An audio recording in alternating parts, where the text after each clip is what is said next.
Hey,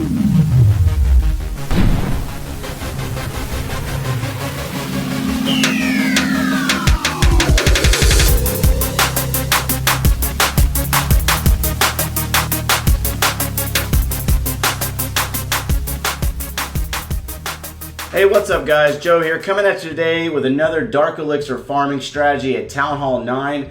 And the name of this video is actually the Queen Charge, cheap, fast, and easy. And that's because it simply is very cheap, mainly elixir-based composition. It's very fast cooking composition, and it's also extremely easy to get down once you get the hang of how to funnel your queen to the core of the base. This is not a new strategy. I've actually seen it before, but I haven't really seen a lot of content on it. So the idea was actually implanted by one of my clanmates, Oz from Paradox. I have to credit this strategy to him because I was actually searching for something a little different to do because I was getting quite bored doing the Goblin Knife, to tell the truth. And I actually have been able to get my queen up to level 27, but I really want to get her up to level 30 as quickly as possible.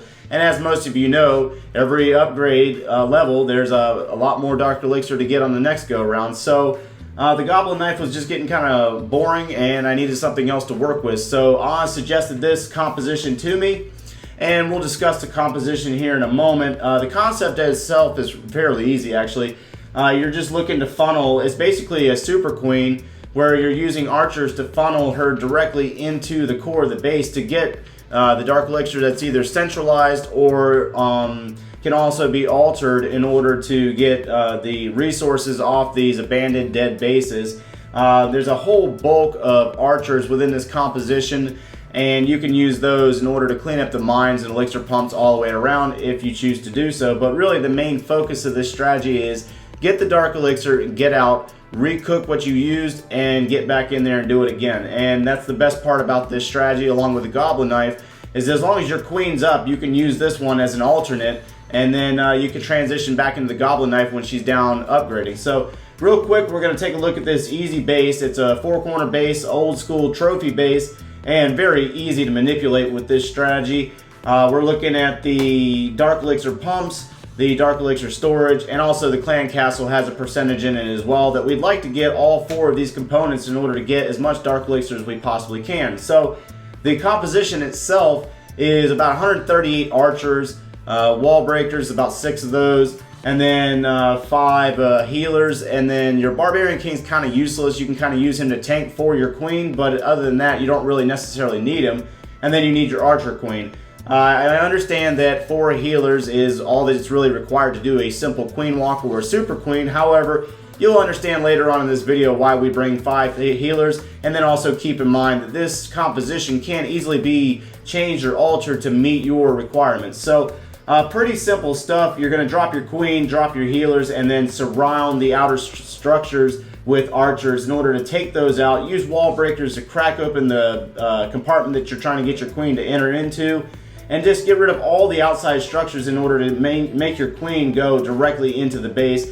And then you can choose to send more archers in to assist her.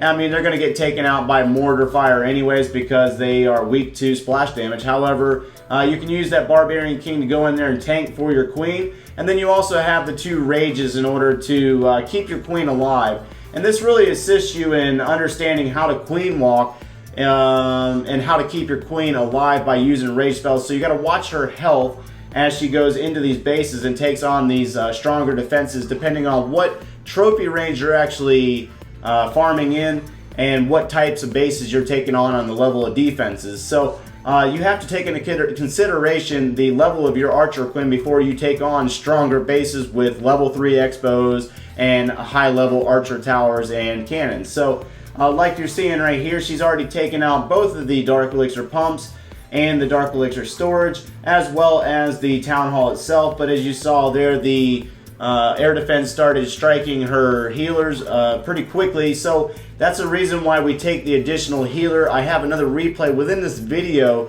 showing actually kind of a fail on this strategy, but having additional healers just kind of tied up the process a little bit longer in order for the queen to actually get as much Dark Elixir as there was available on that base. And then also you want to let your queen continue to work and try to get as much elixir back as you possibly can to cover the costs of this army. It's not an expensive army at all, but it doesn't hurt to continue to collect elixir in the process. So on this next raid, you have one of those dead, clearly abandoned bases with a lot of loot in the outside mines and elixir pumps. And most folks are just going to say bring goblins. We're just going to goblin or use a barge on getting just the stuff in the outside structures that are outside mines and pumps. However, there's also a lot of elixir still on this base within the core of the base. Even though it's an abandoned base or a dead base, if you will, it's still a lot of elixir and dark elixir available within the percentage of the town hall and then whatever's in the collectors as well. So it's kind of pointless in order to just bypass it or ignore it just because you simply want to get in or get out. This strategy is very quick, and you use your queen in order to maneuver and manipulate these bases in order to take as much resources as you possibly can instead of just settling for what's on the outsides of the base. And I know this from experience. I've been at Town Hall 9 3 times, so I've done the barching and I've done the goblining on the outsides of the base, and it just becomes so repetitive and boring. And then also at the same time, your war attacks take a huge hit by just simply dropping troops and stealing the resources outside of the bases instead of getting some type of tactical strategic value by using your archer queen if you have one. And understanding your queen's AI comes into play a lot more when you start working into your war compositions. So if you're able to use your archer queen in a positive manner like being done here in the sense of farming, then you can apply some of these techniques to your war attacks and take them in and do things with your queen that others around you probably can't because they have been doing barge and the goblin knife for so long. So this is an alternate to the goblin knife. I'm a huge supporter of the goblin knife, and as you see in this replay here, the queen is losing her healers very quickly, and I actually nitpicked the resources off this base in order to collect as much as I possibly could. And I think I have one dark elixir pump over there in the corner, and I actually just used my clan castle to get the rest of that. So I end up picking off as much elixir, gold, and dark elixir off this base as I possibly could, or what was available. So this is actually a replay that I consider a fail because I misjudged where I was going to place my wall breakers, and this is actually a replay from a live stream that I did. I'm going to start live streaming farming strategies. That way we can start learning them together, if you will. And I actually brought my queen a little bit northern or a little bit north than what I should have. And I had misanticipated the mortar strike there, lost a couple of wall breakers, but I was able to open up that compartment. And then I dropped the earthquake spells to open up a really nice wide hole for her. That way she's not trying, or you're not relying on a jump spell, which is completely unreliable when it comes to a queen walk, super queen, or any other thing that involves a queen, because she goes to the closest target that's in front of her within 5 tiles. Now, pay attention to the healers. At this point, that air defense is way out of the queen's range. There's 2 other structures within the queen's range that she's going to shoot first before attacking that air defense. So ultimately what's happening right now is I'm losing all 5 of my healers, and my queen is going to end up losing health. So she hasn't even made it to the dark elixir storage. And at this point I'm getting a little frustrated, and I'm just dropping rages and trying to get her to move into the base.